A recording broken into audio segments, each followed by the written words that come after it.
This is Crash Course. That's a very interesting picture. Anyway, I'm Hannah. And I'm Emily. Today we're going to be talking about Snow Falling on Cedars by David Guterson. Snow Falling on Cedars takes place in 1954 in a small island community off the coast of Washington. Its inhabitants are mostly strawberry farmers and fishermen and belong to one of two groups, white Americans and Americans of Japanese descent. Apparently in this novel no other minorities exist.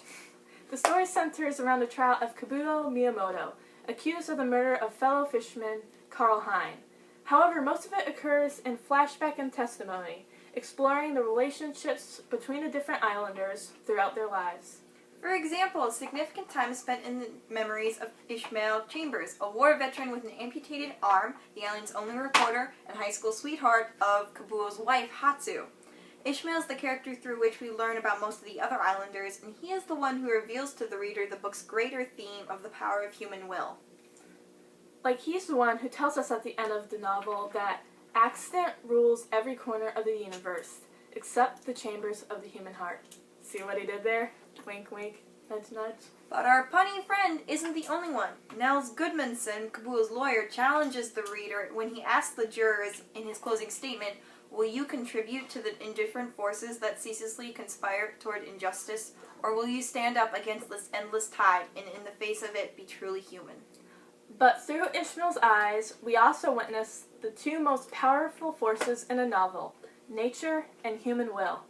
The various forces of nature represent the destructive power of chance on people's lives. We see it in the snowstorm that occurs throughout the novel, disrupting the islanders' lives by overturning trees and downing power lines. And the changes in the sea that rule the fishermen's lives. But sometimes nature is also a refuge, like the beach where Ishmael first falls in love with Hatsu, and their hollowed-out cedar tree where they make smoochy faces in secret. There they can totally ignore the fact that they are separated by culture, a war that will soon draw them apart, and that Hatsu is not completely sure she's in love. The cedar tree keeps them totally in denial. This shows some of the randomness of the universe. Sometimes nature creates peace, sometimes world suck. It's indifferent. And there is no doubt that there's some serious world suck in the novel. The time spent in the Japanese internment camps was emotionally distressing and only created tighter-knit Japanese communities, further isolating them from white mainstream America.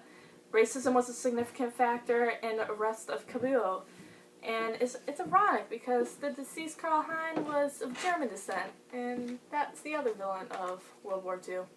Hatsu is forced to live a double life, keeping her relationship with Ishmael secret while maintaining the facade of a good Japanese girl, betraying herself and her family. Most of the men on the island were veterans, silently suffering the unaddressed trauma the violence of war brings. The point of the novel is that these things are caused by people who have a duty to each other not to contribute to the naturally rampant world suck. This seems kind of obvious to me. That's because you're a compassionate 21st century politically correct citizen. Or am I? Aren't you? Well, sometimes I make judgments about people based on what I know about other people rather than based on what I know about them. I allow people of certain ethnicities to be scrutinized for my personal safety and the safety of my country.